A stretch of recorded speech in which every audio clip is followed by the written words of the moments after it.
JoJo's Bizarre Adventure has some of the most polarizingly strong characters in the history of popular shonen manga, but what if they were to go against one of the most known anime characters of today? Which Luffy form can defeat each Joestar? Now, the reasoning behind this is because I thought of the journey of Luffy's character, and if I show others how long would it actually take for Luffy to get up to a certain character's level of power, then it asks more questions in the future. Because I already think that if you gave certain Joestars the power of Haki and or a devil fruit, they would put fear into a large majority of the pirates out there. Now, if you do enjoy this video, be sure to leave a like. The goal for this video is 6,000 likes. Subscribe if you want to. Getting to 500k would be pretty cool, but it's up to you.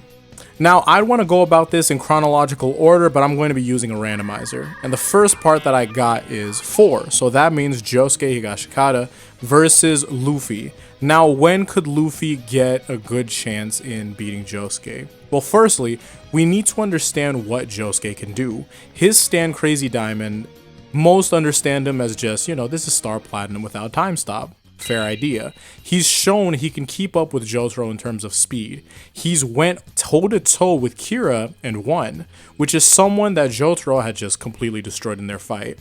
So, Josuke's comparisons to Jotaro had put him in the same category where people can destroy cities and even a large mountain.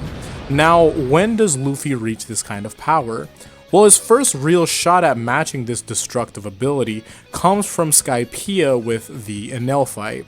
When Luffy had created Golden Rifle and managed to break apart Ryago, he showed that he could hit just as hard. But here's the problem. Josuke is still much faster than Luffy was at this point. Now, the game changes at Eni's lobby. Gear 2nd and Gear 3rd give Luffy major upgrades in how he fights, but does that actually let him win? Well, okay, let's look into Josuke's strategy, right? Because you have Crazy Diamond giving Josuke the best defense. Luffy can't see it, he can't really do anything about Crazy Diamond, that's great. And he can stay away from Luffy while looking for openings, But, his ability, being able to change the properties of things and just specifically humans, right? Because that's how his restoration can work. That works great and all, but it will work differently on Luffy. Because remember this, his devil fruit gives him rubber-like properties. So anything fused to Luffy probably becomes rubber too. But Josuke can still, mess up his brain. That's something that won't get repaired. And you can mess up his face too, affect him from breathing and all that. That's another way of going about it, but yeah. As for Luffy's strategy, Gear 3rd gives him huge attacks that could hit Josuke even without perfect aim because, the really large attack. And his early observation haki can help him predict certain moves. Like, it's going to be fast. He won't be able to react to it.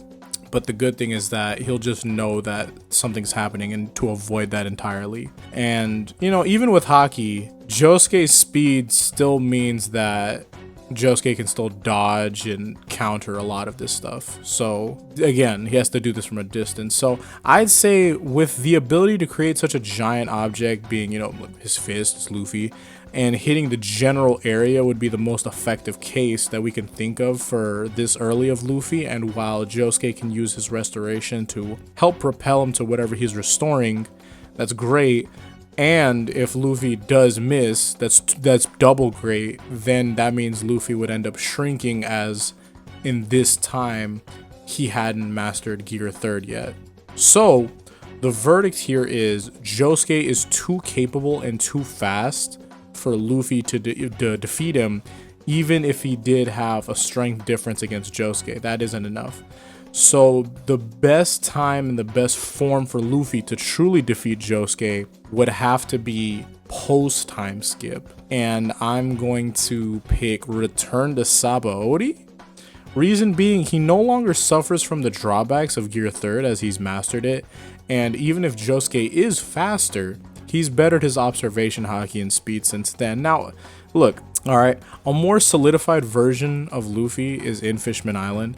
But I'm still dealing with the fact that Luffy showed his observation haki being good in Whole Cake, even though everything that he's learned and known should have existed as early as Return to Sabaody. That's what was really confusing me. because it's like, oh, okay, I have good observation hockey now. It's like, bro, this has been, well, to be fair, the time span in One Piece is fairly short, even though there's a bunch of freaking chapters, but it is it's kind of odd, you know, to say that Luffy got stronger between Return to Sabaody to Whole Cake. It's the truth, but it's weird. Whole Cake is an even more solidified version rather than Fishman Island, but this is just with the idea that I'm like, wait a minute, shouldn't his observation hockey activated back then too? Like, did it require Katakuri existing for him to... Some things don't add up, but that's, you know, this isn't the channel for that. There's a different one for that. But yeah, that's my assessment. Now, the full discussion can be taken down to the wire on both sides, but my idea is that this is the form of Luffy where it's going to be more... difficult than it is easy, but Luffy still edges out the win. And every form after Return to Sabaody is a bit more closer to Luffy than it is for Josuke, obviously.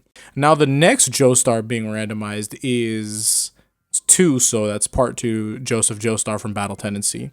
So analyzing the Battle Tendency genius himself, Joseph Joestar operates at a multi-city block level in his base form at his complete normalcy, you know, all that, and his power ends up scaling to, let's say, small town level and maybe more, because his ultimate Hamon overdrive actually like amplifies because he's focusing a lot of Hamon into this one type of attack. Now backing this power up with his massively faster than light reaction and combat speed, that's great. But Joseph's greatest weapon is always going to be, you know, his brain, his tactical genius. So this is someone who consistently outsmarts beings with thousands of years of combat experience. His predictions based on assessment demonstrate, you know, just this different ability compared to, it's like supernatural compared to everybody else. And he's able to read and manipulate his opponents mid-fight. Now, we don't have to pretend that this is like completely out of nowhere. We also still had the fact that Hamon and Hermit Purple, that's a whole thing. But, you know, this is for One Piece people, you don't know about that, so don't worry about it. Now, with Joseph being the focus, we're going to have to look into his power because Luffy's rubber body should create an interesting interaction with Hamon, I'd say. Hamon being this energy based on breathing and in relation to the sun itself. So because... as living organic material, you know, it's rubber, that means that his body should still conduct Hamon, but the issue is I think that since there are rubber properties, that would weaken and dampen its effects due to rubber's interaction with energy output, right? Now, Hamon could potentially interact with Haki due to both of them being life energies too. So with this idea, I think Luffy does have like a partial resistance with his rubber body, but not like a total immunity. Just not, it's a little bit, it should be weakened, I think. Now, one might think Luffy could overcome Joseph's speed advantage with Gear Third's like massive attacks, which would be completely fair. I understand that. But here's the thing. Joseph could try to disrupt Luffy's control of, you know, himself with Hamon before the punch fully extends as far as it can, because Hamon can travel through the ground itself, you know. Combining that with a conceptual life magnetism overdrive plan could slightly alter the punch's trajectory. Like, let's say that this Hamon is gravitating towards wherever Joseph had sent it because of the life magnetism overdrive. And he'd be able to mess with him because of this. And now the issue with this extremely large punch is that the mass is in motion, you know? And even Hamon can't fully redirect it due to physics. That's just the case, you know? Even in a cartoonish sense, that's just a really big fist. Like, what are you gonna do? So this creates a dangerous situation where, you know, missing leaves Luffy vulnerable as he'd shrink. This is the earlier versions. And the thing is, I don't know, if he doesn't miss, like, you know, it's a really large fist. It's kind of hard to get out the way. So I think that pretty much like caused Joseph to be incapacitated. So Joseph's advantages: genius level battle intellect, great reaction and combat speed, partially effective Hamon techniques. It's just, this goes back to, you know, more psychological warfare in his predictions. And Luffy, his power advantage only really comes up after reaching Alabasta. And say that he does have this natural resistance to Hamon through his rubber properties. We haven't really seen Hamon go to it, but I'm just making the assumption because rubber itself is a naturally occurring substance in life.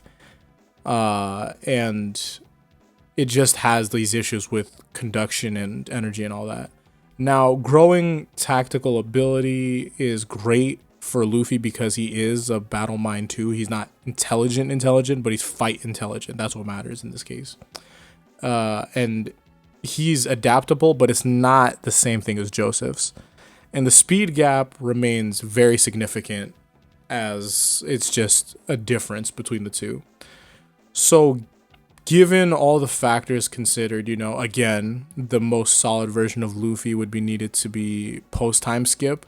I think that Luffy does have the strength to beat him way before we get to post-time skip. I don't want to say way before, but at least somewhere down in the middle. Like, if you told me that Enies Lobby, Luffy had an argument against Joseph and just the strength aspect, less about the intelligence, because he's not going to beat them smart-wise, that would be great for him, right?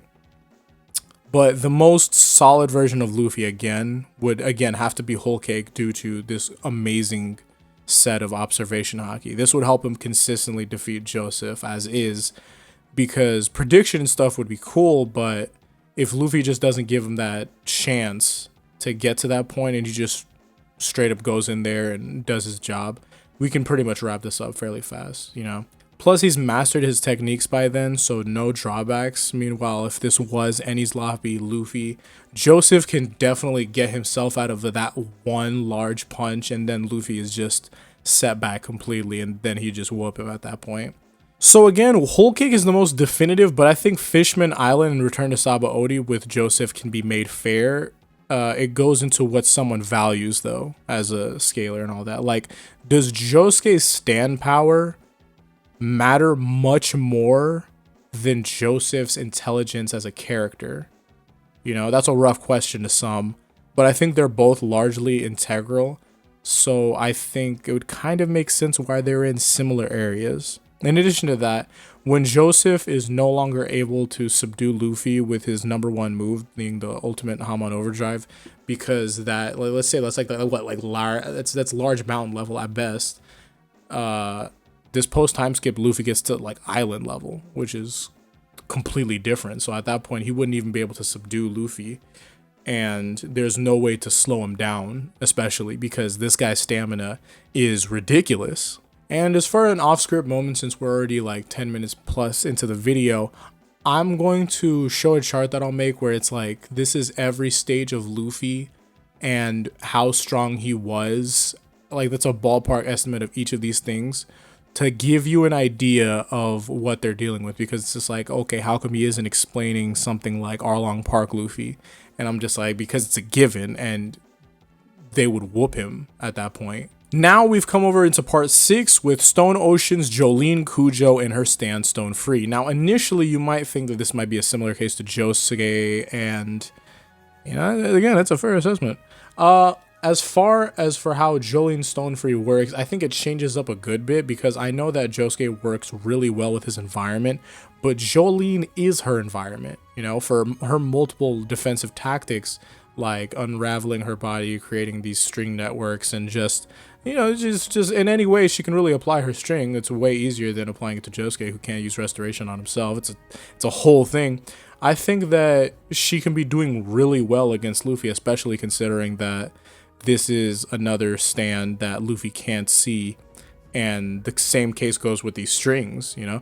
But her actual ability to deal meaningful damage kind of hits a wall once Luffy's durability exceeds her attack power, because my options for her to beat Luffy while he still has a physical advantage would be using the string to cut Luffy, and or, I'm being so real by the way, to strangle him. I am being so for real, because I'm not really sure how much we have left. You know, brute forcing is really not going to be helping us out, especially as non-haki users.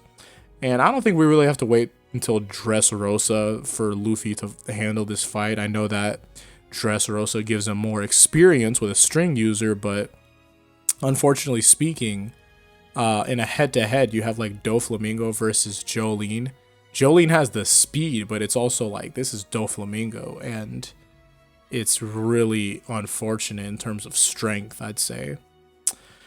So I'm not really sure how much we have left besides that in terms of scrapping. Fishman Island, Luffy operating at island level, even with basic observation haki, might be enough with all things considered, which isn't bad because, you know, these characters are going pretty far into One Piece. Like that's halfway plus, you know, like they're a little bit into there.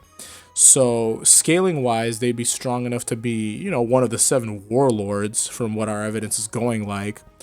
But, you know, at the same time, I'm one of those people that believes that there is no way that Luffy beat Crocodile and Alabasta. Like, what the heck? There's no way. Hey, look, that's another video on a different channel. It's a short. I already made it, but yeah. The next fight is Josuke Higashikata 8. I think regular scaling for Josuke and Soft and Wet should have been changed by now. It's been a good amount of years. Because if the alternate universe version of a stand is fairly close to the originals, like Killer Queen and Killer Queen, then Josuke wouldn't be building level anymore. I think that'd be fair to say. But I think the issue had been feats in backing it up. So, you know, I guess we'll just be saying that Alabasta Luffy is enough strength for base Soft and Wet. But here's the issue, right? See, Josuke's stand power has something special to it compared to a lot of other characters. Soft and Wet has the ability to generate bubbles, all types, right? But they all have different abilities altogether. The first thing they can do is called Plunder, which allows him to temporarily steal and contain physical properties, objects, and substances. He's been able to steal sight itself, sound, and even friction. So, if Josuke is faster and can plunder something from Luffy, which he is and could, what would change the course of the entire fight? And I believe that would be, you know, like, you can't just remove, like, oh, okay, I'm removing your rubber body, but maybe not that, but removing Luffy's elasticity. Because here's the thing, once you remove the ability to stretch and squish for Luffy, there is no effective way in using his Devil Fruit anymore. In addition to that, it removes gears 2 through 4, because I don't even know what the heck a gear 1 is supposed to be. Like, what the heck is that? As those are applications of his Devil Fruit.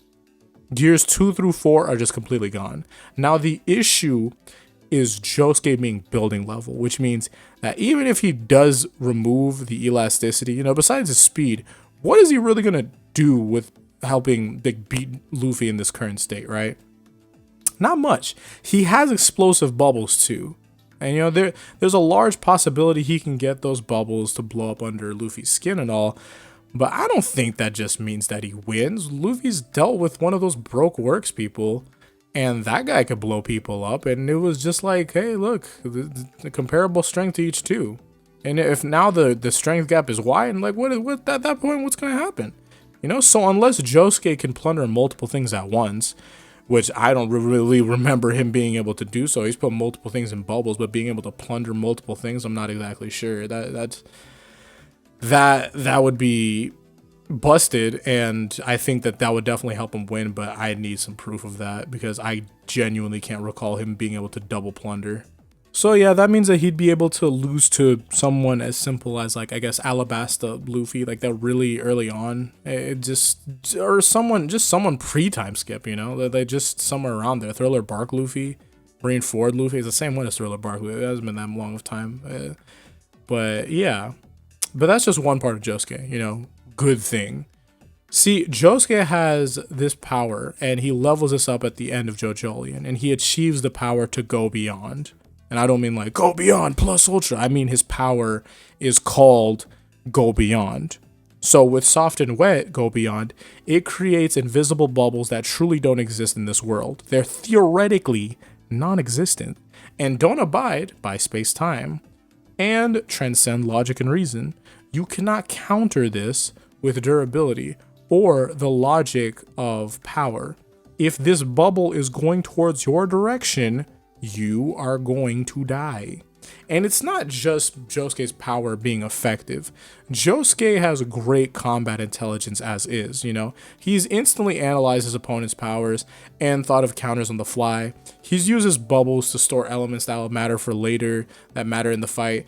And he's just set up traps and combos like he's Joseph Joestar, you know. This makes sense. This is just another Josuke. And in general, he's been steps ahead of people that he's fought before. So, with his fighting style revolving around forcing opponents into situations where they have no good options, with Go Beyond specifically, Josuke knows these bubbles are theoretically non-existent. They can't be sensor detected. They ignore conventional defenses and durability, and they transcend logic itself, right? This is largely dangerous against Luffy because observation haki relies on sensing an intent danger, but Go Beyond's bubbles don't technically exist to be sensed, you know? Physical durability and armament haki are irrelevant against these attacks as they just transcend physical law.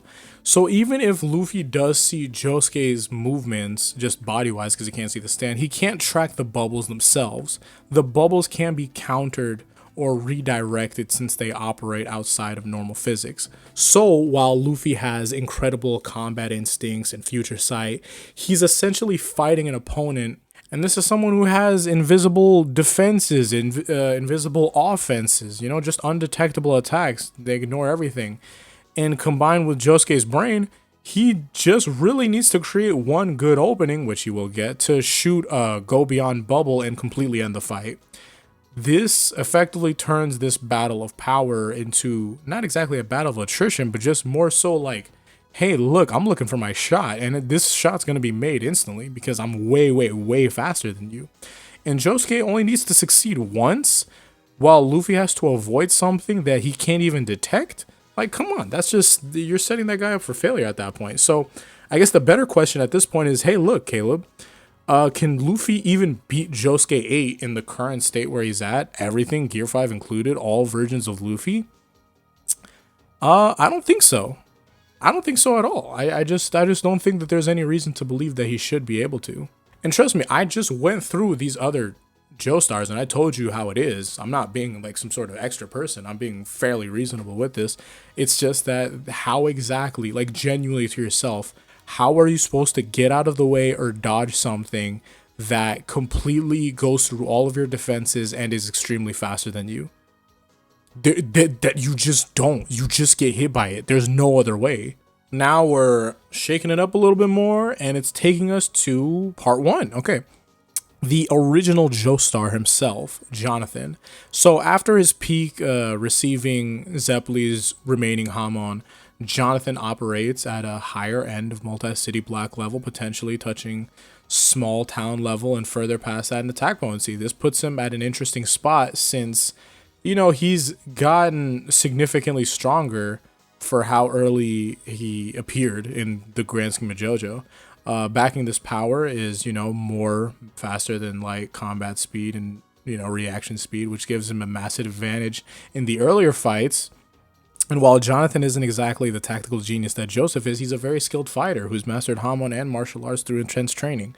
And he also has his sword pluck, and I'm not sure how much that helps and how much we can't help with that, but, you know, it's very possible that post-Skypiea Luffy, without the giant golden bell, obviously, might be the one to do it, because you have to just think that this is someone who's stronger than Joseph with less analytical combat knowledge, and you're giving Luffy the opportunity to just duke it out, hands versus hands, just no BS at all.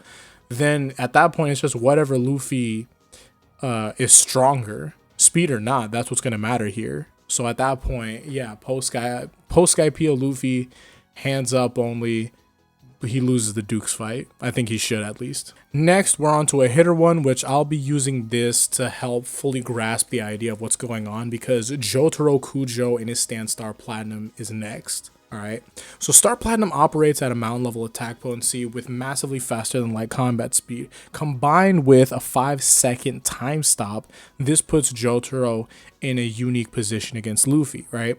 Because Star Platinum gives Jotaro just multiple advantages in this fight. All right, his speed, he can just completely outmaneuver Luffy. His time stop, he can just get multiple attack opportunities and get away defensively. The precision of Star Platinum's attacks, he can attack vital organs, boom, boom, boom. And since Luffy can't see or sense stance, this is another layer of advantage.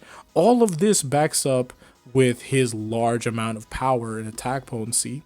Now, Luffy's position on this changes dramatically throughout the series because his pre-time skip durability can be overcome by Jotaro's attacks, but his post-time skip is just, there is a difference, unfortunately speaking, because Return to Sabaody, Luffy reaches island level of power, and his advanced stamina and regeneration, well, more so, I guess his ability more so to just get it back, like not exactly regenerating, but he can just pull himself away from the situation in general, and it's almost like he does regenerate, like he just gets back up and he's like, I can still fight for an extended amount of more time, and it's extremely hard to wear him down, right? And time stop, okay, great thing, it's interesting. Jotaro's time stop means that he can strike Luffy, you know, hundreds of times before Luffy can react, and he can control the entire pace of combat, setting up more and more attacks and avoid almost every counterattack. But this creates a problem because, you know, Jotaro can hit Luffy as many times as he wants, but what then? A little side tangent, because I noticed this while I was editing and some people might question it. So, yes, rubber can be bypassed with speed, right? That's true, because imagine a whole block of rubber being shot by a bullet. That still would penetrate the rubber itself. That's true for the fact that it is. Like, that's just the case. The issue in this fight specifically, and the previous fights before about having enough speed to do so, is that, you know, the speed itself doesn't translate into power. That's not how exactly anime, cartoons, all that type of stuff. That's why we use the attack potency issue. And the attack potency in this case isn't enough to match up. Like, that's going to be the point made for the rest of this, because that is the case. You know, by Return to Sabaody, Luffy's durability reaches a level that is far above Jotaro's output. So even with perfect strikes and stop time, Jotaro's mountain level attacks might not do enough damage. And this is with the idea that I'm just not letting Jotaro do stuff that he just wouldn't normally do, you know? I know that there's like, people have the idea like, what, Caleb, what if he just phases through his brain and just rattles that? Like, obviously, okay, fine, then yeah, he wins. But when has Jotaro done that? He's caved in Dio's skull, but, you know, he won't be able to do this to Luffy like that. He's going to hit him in stop time, but at that point, it's just going to bend because he's rubber. Remember? He's rubber. You know, and this fight becomes a war of attrition. Jotaro needs too many hits to secure a win, while time stop, you know, is going to drain his stamina with a repeated amount of use, because he's just going to keep on going and going and going. And it's like, man, this stuff isn't working against this Luffy guy. And Luffy's rubber properties just reduce all types of impact damage. So I don't know. It's really rough. It's gonna take him a bit. I definitely don't think Return to Sabaody isn't the one to do it. I think you can definitely make an argument that it's gonna take a good bit. I think Jotaro would reliably beat like Thriller Bark Luffy, like post Thriller Bark Luffy. Like, that's perfectly fine, because post Thriller Bark Luffy is all the way to Marineford. So basically, Jotaro most likely beats all of pre-time skip Luffy, which is great. But once you get really far later, it's like, oh, this is getting extremely difficult. Like, especially, like, we can just say, let's just get this all out the way. All right, the verdict: post-time skip, and he'll perform better than Josuke and Jolyne, right? That's just the most straightforward way of saying it. It'll probably be over at Fishman Island was probably going to be the one to stop it. I'm not going to lie, in terms of strength alone. But if you want to be more definitive with it, and how long Luffy can fight for, showing his stamina, and how long he just fight for in the day, yeah, Whole Cake. I don't think it goes to Wano. I genuinely don't think it goes to Wano. So Whole Cake, Dressrosa. But that should be it. And now finally, it's between 5 and 7. And it is 7. Okay. Let's go for Johnny. Now we come to Johnny Joestar and his Stand Tusk. Now this gets complicated since we need to look at acts 1 through 3 against Luffy's growth. It's like, oh, hey, look, you got gears. I got gears too, bro. Starting with Act 1, Johnny can fire his nail bullets at massively faster than light speeds, theoretically keeping pace with Skypiea Luffy. And this issue is damage output, because even with infinite spinning nails, you know, they just don't hit hard enough against Luffy's rubber body, especially because these bullets, from what I understand, are supposed to be like still pistol level. So at best, Act 1 Johnny might be like allowed to fight East Blue Saga Luffy, but oh my god, that's still pushing it, dude. Like, that's hilariously pushing it. Like, it's a funny interaction. I just can't believe it, but yeah. So Act 2 changes things. Act 2's shots create holes that automatically chase your vital points, and from what I understand, it has to be within 8 seconds, and it can't be redirected or avoided through dimensional means. So that means that the physical aspects are normally stronger than what Johnny can still get hit by, because the shots aren't limited by physical barriers, meanwhile he is. And I think that Johnny can do the job for sure. Our only issue is that, can Johnny kill Luffy before getting like barraged to death, like before Luffy goes Gomu Gomu no and just throws out all of the punches that he can possibly do? You know, that's up to the person, because Luffy isn't reacting to Johnny's shots faster than Johnny can shoot. That's not happening, you know. If that's the case, I think that he's beating a majority of the Luffy forms. The issue is if Johnny misses or not. That's really it. But, you know, as Master Chief said, he's like, I won't, because he just won't miss. Now, what I will say is for sure going to help Luffy is great observation haki. And getting hit once by Luffy will completely end Johnny. So my argument is that it could... Oof. I don't know. These freaking vital points and everything... Would it be crazy to say Whole Cake Luffy to stop Act 2 Johnny? I think he could stop him beforehand, because if he just starts like zipping around everywhere using Gear 3rd. But at the same time, Johnny, I don't know, these shots are chasing him, bro. Like, these shots are definitely chasing. They're not chasing at massively faster than light speed, though. I think they were reasonably paced, and they just take, you know, it has to happen within 8 seconds. But I do think that Johnny can just get a direct shot off before Luffy even realizes anything's happening, because he is faster. So maybe, yeah, Whole Cake Luffy? That sounds weird. I'm not exactly sure. Someone else can comment that. I think there's an argument for earlier versions of Luffy, but Johnny is so much more faster. And the observation is, I don't know. Will that really help him that much either? I don't think so. It's just that it takes the one shot to just end Johnny's life. But this is also one shot to the dome for Luffy, and that'd wrap it up, I guess. Now we're on to Tusk Act 3. Act 3 being the strongest of these 3 forms. The wormhole abilities add a whole new layer, because now Johnny can attack from unexpected angles while keeping his speed and durability negation. He can also just hide in these wormholes entirely. So the best move for Luffy in this case would just be to get away from everything by throwing himself into the air, and then using an extremely large amount of punches at the general area. And Johnny will be able to hide and shoot from different angles. So I think Luffy has to try hard, you know, because if you look at this fight truly for what it is, Luffy's ability to just take himself up into the air changes things significantly, because, you know, when Luffy gains this height advantage, Johnny's options narrow down, since he can't create wormholes in the open air. They have to travel through the ground. At least that's how I remember it.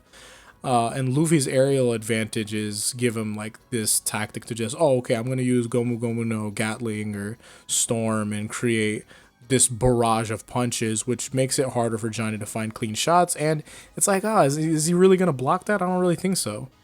And, you know, being in the air also lets Luffy spot these wormhole locations better, because they do appear as like this black hole in the ground. The constant barrage of attacks also means that Johnny has to be perfect every time he comes out to shoot. But Johnny's not helpless, you know, he creates these wormholes in whatever rubble or ground he's able to shoot around and all that, and hide. And a lot of this fight comes down to Johnny predicting Luffy's landing spots and using his wormholes to quickly change position when those barrages get too close. He might even be trying to thread these shots through Luffy's like gaps in his attacks. And damn, I think he could really do it, because we've seen how well Johnny Joestar is. And for the One Piece people, like, imagine a Van Augur shot, you know, like how Van Augur can just teleport everywhere. Johnny isn't teleporting everywhere. He's hiding himself in the ground, and it's around faster than... It's not as fast as Van Auger's teleportation, but it's pretty freaking fast, I'd say. And these shots shoot faster than Van Auger's shots. So it's like, really unfortunate, you know? I think that Luffy needs to go all out from the start because Johnny only needs one good shot through a wormhole to end all of this and the fight itself. And normal dodging doesn't really work against the holes in space because Johnny can just stay relatively safe while keeping his shots up. And while Luffy is keeping up aerial pressure and all, I don't know, it's probably going to burn through his stamina faster than it's going to burn through Johnny's. But Johnny does only have, what, 10 bullets? You know, he has his 10 nails and he can just wait. But yeah, that's it. The war of attrition, I guess. It's like an intense game of pressure because can Luffy force Johnny into making a mistake before Johnny finds that one perfect angle through all of these wormholes to hit Luffy and end the fight? The winner probably comes down to which version of Luffy that we're talking about and how long he can maintain that kind of assault. And the fight really shows that I don't think power at this point really matters. And it's more so about how the abilities interact and who can force their style of fighting onto the other person. So in the Act 3 fight, I don't really know. I just know that, okay, so Gear 5 itself sounds like it'd make the most sense because at that point he'd be able to manipulate the land itself. He's doing all types of cartoony stuff and he'd just be able to mess up everything else Johnny can do. But I haven't seen Gear 5 interact with concepts like time and all because he's manipulated mass fairly easy. And the wormholes, I don't know. You know, that's space-time. All I know is that I believe that his fight against Kaido is our best example of matchups using Gear 5, but I feel like I need more examples of it because in this current state I feel like there's an argument for Gear 5 to be able to do it, but at the same time it's like, hey, if he gets shot, he gets shot, you know, what are you gonna do? Now the last act is Act 4, and this goes on the board for being another unbeatable Joestar because let me explain this, right? Act 4 harnesses the power of the infinite rotation, which transcends dimensional barriers in conventional physics. The ability itself generates infinite rotational energy that, when applied to the target, causes their cells to spin eternally. This effect goes across dimensions, bro. It ignores the durability that we've already been talking about before, and it can't be stopped unless by another infinite rotation that Johnny himself makes the decision of doing. And even more effectively, it can break through dimensional barriers in general and track their targets across space and time. What makes this extremely devastating is that it's not just raw power, it's an ability that works on a conceptual level, because once you're hit, and I promise he's getting hit, there is nothing the target can do to stop the infinite rotation. And Gear 5 as an awakening still operates within the physical realm, so it shouldn't be able to counter an attack that works on the fundamental level that Task Act 4 does. Now, I am fully fine with changing my opinion once we receive better feats for Gear 5, maybe for Act 3, once we learn about the full capabilities of what Gear 5 is capable of. But in this current state, no, I have a Tusk Act 4 definitively beating Luffy in all merit. And finally, it's time for Giorno Giovanna versus Monkey D. Luffy, and we're here at Giorno in a stand gold experience, and this gives him a lot to work with. Before any of his large fights with Luffy, we need to understand what Giorno brings to the table, because gold experience, small town. I think it's lesser than Star Platinum and Crazy Diamond, but it's, I don't know, because he has this large amount of power and massively faster than light speeds, yada yada yada, and it puts him up there with Part 5 hitters because his ability to create life isn't just for show, it's also extremely versatile, and it extremely helped him in these large fights. And scaling wise, if you're looking for like, oh, how exactly is Giorno this strong? Well, Polnareff lost to Diavolo, even though it was like a time effect, and then Diavolo lost to Giorno, but that was a stronger version of Giorno. And then you had Bruno being comparable to Diavolo, and then Giorno beat Bruno, yada yada yada. You get the idea. It's scaling, right? So mountain level wouldn't be too crazy, but you know, we can just say whatever the heck. Giorno's toolkit, he can turn animals and plants from nothing, and they can attack because he turns objects into living things. He can reflect damage back to the attackers. He can heal himself and others, and he has strong analytical combat skills, right? Now, for the actual matchup against the different versions of Luffy, it's rough because pre-80s lobby Luffy just doesn't have much of a chance here. Giorno's too fast, he hits too hard, his smoke's too tough, and there's too many ways of controlling the fight, right? The damage reflection alone ruins most of Luffy's attacks, since punching gold experience stuff just hurts Luffy instead. Now, things start changing after that, I think. That's the thing, because Luffy gets stronger city level, mountain level, gear second, gear third, and the speed gap, it's still big, but, he's getting faster over time. And Giorno still has the advantage, because he can still create certain things that are faster than Luffy can react. He can mess with the ground itself to trap Luffy. He can heal from whatever damage that he really got hit with and counter Luffy's attack with a reflection to an extent. It'll have to be a specific attack. But my real problem is, again, like the other Joestars with post time skip, because, or no, even Luffy around Marineford, being honest with you, because, well, why do I say that, right? Let's just give you an idea of what that even is, right? Luffy at Marineford, okay? Originally, I was going to give you an example of Ace, the Pacifistas, Blackbeard, Ace, that crazy mountain level fight with a huge fire, right? And something about Marineford, right? But that's pointless in trying to tell someone about something that, you don't really, if this is a JoJo person who doesn't really know about One Piece, who cares about the feats, right? I could explain it, but what's the point? I'm going to explain it in the most simplest way possible. This is Luffy. That's a gigantic fist. Do I have to explain more? I hope not. Because Luffy can cut down the size of that fist and do even more punches with a bunch of medium-sized ones that also really hurt. And what exactly are you supposed to do to that? Do I have anything more to say? Like, let's be honest. Like, we saw how it worked out for everyone else, man. It's a similar area. But that's not the only form of Giorno that we got. Giorno Giovanna, with his evolved stand, gold, experience, Requiem. Does Luffy have a chance at all? Come on, man. Well, firstly, let's remember how Go Beyond and Tusk Act 4 were problematic because they operated on a fundamental conceptual level beyond raw physical power. They get past durability, speed, power scaling itself, it's just, they get out of all of that BS.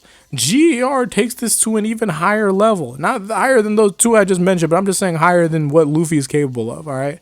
This is how Gold Experience Requiem works, alright? Automatically reverts any action or will to 0. Boom.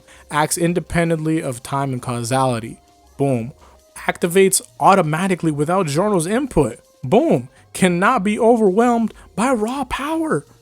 Boom. That's it.